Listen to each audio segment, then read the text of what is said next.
Thank you, Mr. Chairman. Mr. Patel, welcome.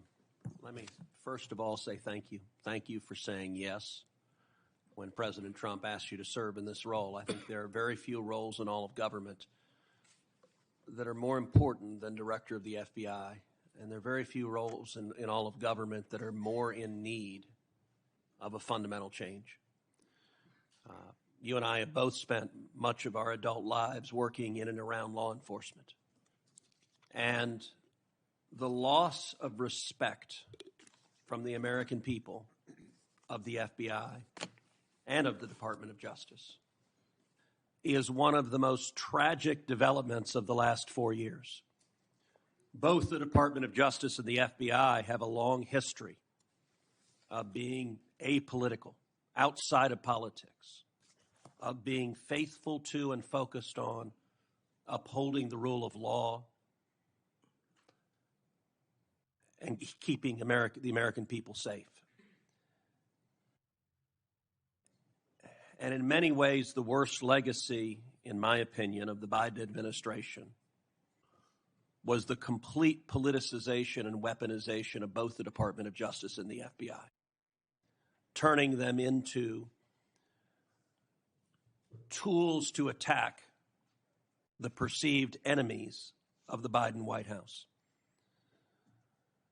Now, you have been charged with going in and restoring integrity of the FBI. That is not going to be an easy task. But before you can carry out that task, and I am confident you will be confirmed and you will be in the position to carry out that task, you've got to make it through the gauntlet of the Senate Judiciary Committee and my colleagues on the Democrat side of the aisle, who I don't know how many spots on Senator Tillis's bingo card have been filled, but it looks like he's playing blackout and they're all filled right now.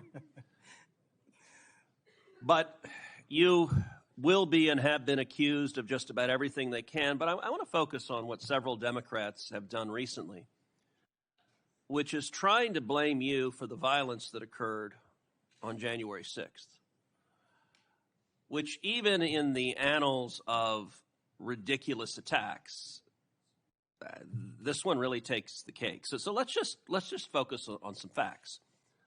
Let me ask you a question. What role did you occupy in the days immediately before January 6th? Chief of Staff of the Department of Defense. You were the Chief of Staff at the Department of Defense. Yes, sir. So to be clear, you were not rioting at the Capitol. No, sir. Okay. Where were you physically on January 6th? In the Office of the Secretary of Defense in the Pentagon. And what were you doing on that day? On that day specifically, responding to preparing to mobilize and deploy the National Guard once we got the lawful request from the local governing authority, which was the mayor of D.C. and the Speaker of the House. Now, how many days in advance were you working to prepare the Department of Defense to help secure the Capitol on January 6th? Days in advance, Senator. We were in the Oval Office on an unrelated national security matter with the President of the United States, the Secretary of Defense, the Chairman of the Joint Chiefs of Staff, and myself. And the President authorized up to 20,000 plus National Guardsmen and women to secure any security measures necessary related to the Capitol. So we were moving to the fullest extent of the law before the requisite request came from a local governing authority days ahead of time. And while you were Chief of Staff at DOD, how many times did DOD approach Capitol Police and ask if they needed National Guard assistance? I believe those letters are well documented, numerous instances, and numerous of those instances, those requests were shut down. Now, am I correct that the Capitol Sergeant at Arms said assistance was unnecessary? That's correct, Senator. Who did the Sergeant at Arms report to? The Speaker of the House. That would have been Nancy Pelosi at the time. Is that correct? Yes, Senator. And would that also be Chuck Schumer, then the Senate Majority Leader? The Sergeant at Arms, yes, Senator, reports up there. Did Mayor Bowser, the Democrat-elected mayor in D.C., either request or allow National Guard assistance? She put in writing on the days leading up to January 6th a declination for National Guard additional support. And that letter is available publicly to the world.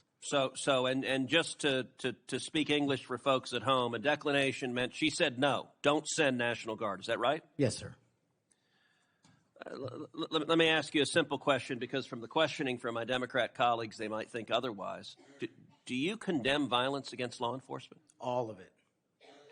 And by the way, is that true whether the violence is right-wing or left-wing or anywhere else? There is no discriminating between types of violence against law enforcement. And do you believe those who assault and commit violence against law enforcement should be prosecuted and should be sent to jail? Especially those that kill them. Let me ask you, how many years have you worked in public service? About 16, Senator.